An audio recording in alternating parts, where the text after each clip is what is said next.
Good evening students. मैं अपने equilibrium वाले वीडियो को आगे बढ़ाते हुए आज आपको ली चैटलियर प्रिंसिपल के बारे में बता रहा हूं, जो कि ली चैटलियर प्रिंसिपल के अनुसार effect of temperature, pressure and concentration on the reversible reaction is called Lee Chatelier principal. And पहला पॉइंट है इसमें इफेक्ट ऑफ कंसंट्रेशन। तो अगर रिएक्शन है ए इज इक्वल टू बी, तो ए रिएक्टेंट है, बी प्रोडक्ट है। देन अगर ए बढ़ाएंगे, if the concentration of A is increased, then the concentration of B will be increased. Similarly, if A will be reduced, then B will be reduced. So if the concentration of one side is increased in the reversible reaction, then the concentration of other side also increases.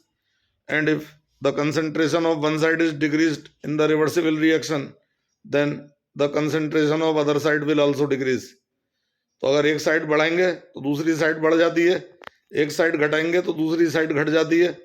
Similarly second point में catalyst के ऊपर आता हूं। तो अगर catalyst हम use कर रहे हैं तो इक्विलिब्रियम रिएक्शन पर कोई कैटलिस्ट का विशेष प्रभाव नहीं पड़ता है, और जितने मोल रिएक्टेंट और प्रोडक्ट के इक्विलिब्रियम स्टेट में है, कैटलिस्ट डालने के बाद भी उतने ही मोल आते हैं। लेकिन जो time of reaching the equilibrium है, टाइम ऑफ रीच है, वो घट जाता है। मतलब कैटलिस्ट की प्रेजेंस में इक्विलिब्रियम जल्दी रीच होगा। विदाउट कैटलिस्ट इक्विलिब्रियम देर में रीच होगा, लेकिन मोल्स की संख्या उतनी रहेगी, तो मोल्स पर कैटलिस्ट का कोई इफेक्ट नहीं होता। But the time of reach is decreased by the positive catalyst and the time of reach will be increased by the help of negative catalyst. Similarly अगर हम थर्ड पॉइंट पर आते हैं, that is effect of pressure. तो अगर reaction में दोनों तरफ गैसियस मोल इक्वल हैं, then there will be no effect of pressure. अगर मैं एक रिएक्शन कंसीडर करता हूं N2 + 3H2 is equal to 2NH3, तो इसमें हम देखते हैं कि N2 + 3H2 की साइड में 4 मोल है रिएक्टेंट के, प्रोडक्ट में 2NH3 है, यानी कि 2 मोल है। तो ऐसे केस में जबकि दोनों तरफ मोल डिफरेंट होते हैं, तो प्रेशर के बढ़ाने पर वो साइड बनती है जिधर मोल कम होते हैं, यानी कि bye increasing the pressure more and more NH3 will be obtained.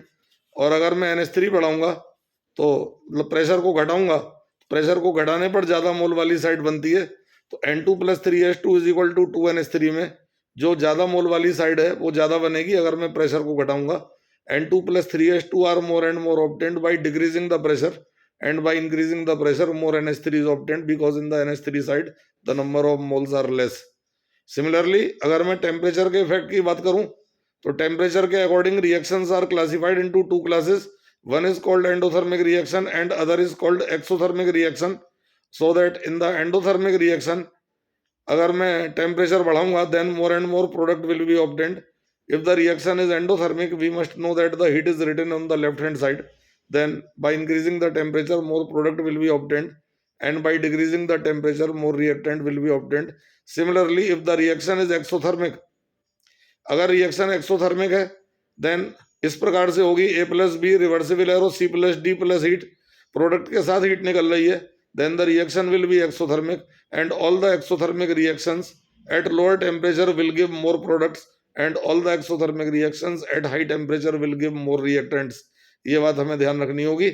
अगर हमें ज्यादा प्रोडक्ट बनाना है एक्सोथर्मिक रिएक्शन में, तो टेम्परेचर को कम रखना होगा, और अगर हमें कम प्रोडक्ट बनाना है, ज्यादा रिएक्टेंट बनाना है, तो हमें टेम्परेचर को ज्यादा रखना होगा। सिमिलरली हमारा जो लास्ट पॉइंट आता है, effect of adding the inert gas in the equilibrium reaction. अगर इक्विलिब्रियम रिएक्शन में हम इनर्ट गैस ऐड करते हैं तो क्या होगा। यहां पर हम समझेंगे कि अगर इक्विलिब्रियम बंद बर्तन में है, A + B reversible arrow C + D is carried out in the closed container, then if we add the inert gas in the equilibrium, then it will increase the pressure, and after increasing the pressure more and more reactant will be obtained। Similarly अगर मैं खुले बर्तन में equilibrium को maintain कर रहा हूं, खुले बर्तन में इक्विलिब्रियम मेंटेन करने की स्थिति में अगर मैं इनर्ट गैस बाहर से मिलाता भी तो उसका कोई इफेक्ट नहीं होगा। If the inert gas is added in the closed container equilibrium, then it will increase the pressure and side which has less number of moles will be obtained. अगर if the reaction is carried out in the open container, then there is no effect of adding the inert gas in the equilibrium mixture. इसी को हम ली Chatelier principal कहते हैं। ली Chatelier principal में कुछ बातें मैं आपको दोबारा रिपीट कर देता हूं कि अगर एक साइड बढ़ेगी तो दूसरी साइड भी बढ़ जाएगी, और अगर एक साइड घटाएंगे तो दूसरी साइड भी घट जाएगी। अगर हम रिएक्टेंट बढ़ाते हैं तो प्रोडक्ट बढ़ जाता है, अगर हम प्रोडक्ट बढ़ाते हैं तो रिएक्टेंट बढ़ जाता है। अगर एक साइड घटाते हैं तो दूसरी साइड भी घट जाती है, रिएक्टेंट घटा देंगे तो प्रोडक्ट भी घट जाएगा, क्योंकि यदि ऐसा नहीं करेंगे तो Kc is equal to RHS upon LHS कभी कांस्टेंट नहीं आएगा। इसी प्रकार से सेकंड पॉइंट मैंने कैटलिस्ट का आपको बताया। कैटलिस्ट अगर इक्विलिब्रियम रिएक्शन में हम डालते हैं तो मोल्स कभी चेंज नहीं होते, लेकिन time of reach of the equilibrium is reduced by the catalyst. Third point pressure का मैंने आपको बताया कि अगर प्रेशर बढ़ाते हैं then the side having less number of moles will be obtained, and if the pressure is reduced then side having more number of moles will be obtained. But if the number of moles are equal in both the sides of a chemical reaction then there will be no effect of pressure. अगर reactant side और product side में gaseous moles are equal then there will be no effect of pressure, pressure का कोई प्रभाव नहीं पड़ेगा। For example H2 plus I2 is equal to 2HI, तो दोनों साइड में मोल्स 2 हैं, या N2 plus O2 reversible arrow 2NO, दोनों तरफ मोल 2 हैं, तो ऐसी स्थिति में प्रेशर का कोई इफेक्ट नहीं होगा।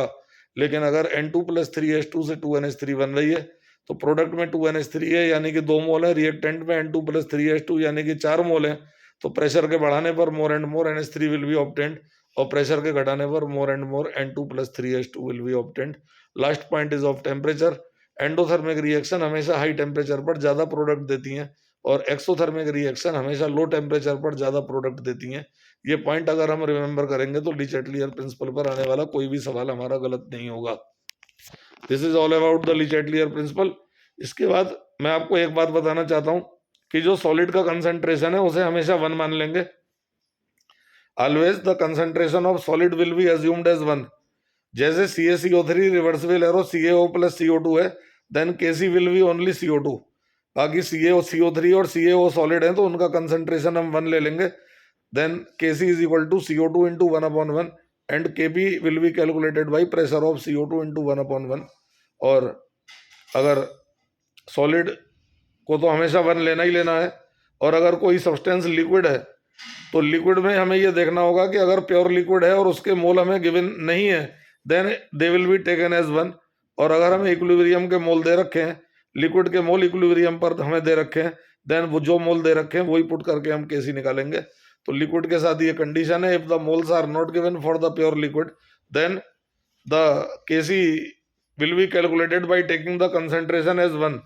और अगर हमें लिक्विड के मोल दे रखे होते हैं देन उसे वॉल्यूम से डिवाइड करके एक्टिव मास निकाल करके तब हम Kc निकालते हैं। ये हमारा सॉलिड और लिक्विड का कंसंट्रेशन का कंसेप्ट है। और इसके अलावा जो Kc होता है वो टेम्परेचर पे डिपेंड नहीं करता। At any temperature the value of Kc is constant. Kc will not depend on the temperature but Kp will depend on the temperature. Kp temperature पे डिपेंड करता है। As the temperature is increased the Kp is also increased, means directly proportional. अगर हम temperature बढ़ाते हैं तो Kp बढ़ जाता है, अगर हम टेम्परेचर घटाते हैं तो Kp घट जाता है। इसके बीच में एक वन हाफ फार्मूला भी होता है। मान लीजिए T1 केल्विन पर कांस्टेंट Kp1 है और T2 केल्विन पर कांस्टेंट Kp2 है, equilibrium constant, then one half formula is log Kp2 upon Kp1 is equal to delta H upon 2.303 R bracket में T2 minus T1 upon T1 T2। Here T1 and T2 are to be taken in Kelvin and Kp1 is the constant at the temperature T1 while Kp2 is the constant at the temperature T2 and delta H is the heat of reaction। जो हमें एक unknown चीज होगी वो हम इस फार्मूले से निकाल पाएंगे। इसके अलावा तीसरा इक्विलिब्रियम कांस्टेंट होता है Kx। Kx will be equal to mole fraction of right hand side upon mole fraction of left hand side. लेकिन Kx का मुझे IIT या नीट या 12th के सिलेबस से कोई लेना देना नहीं है, it is out of syllabus. तो अगर कभी आपसे पूछता है कि इक्विलिब्रियम कांस्टेंट कितने तरह से रिप्रेजेंट होते हैं, then there are 3 ways. In terms of mole it is called Kc, in terms of pressure it is called Kp, and in terms of mole fraction it is called Kx, but Kx is not in the syllabus. तो ये मैंने आपको कुछ बातें बताई हैं। अगर ली Chatelier principal पर सवाल आता है तो न्यूमेरिकल तो इस पे आता नहीं है और बहुत हाई लेवल का हो जाता है अगर आएगा तो, लेकिन जेई लेवल पर, जेई मेन लेवल पर, नीट लेवल पर ली चैटलियर प्रिंसिपल पर आधारित थ्योरेटिकल सवाल आते हैं।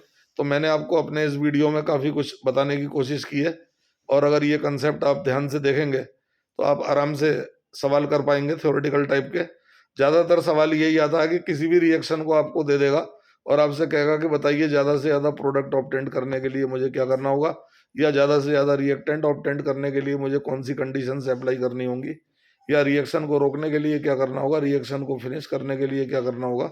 इस तरह के सवाल हम थ्योरेटिकल वाले ली चैटलियर प्रिंसिपल को अप्लाई करके आराम से कर पाते हैं।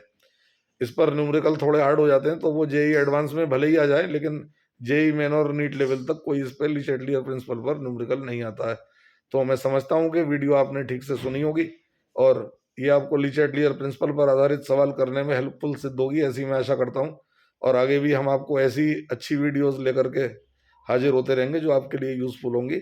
अगर वीडियो अच्छा लगा हो तो आप चैनल को सब्सक्राइब कर लीजिएगा, dSharma@864 डी शर्मा क्लासेस। तो ये आप सब्सक्राइब कर लीजिएगा, आगे भी आपको यूजफुल वीडियोस देखने को मिलती रहेंगी। Thank you.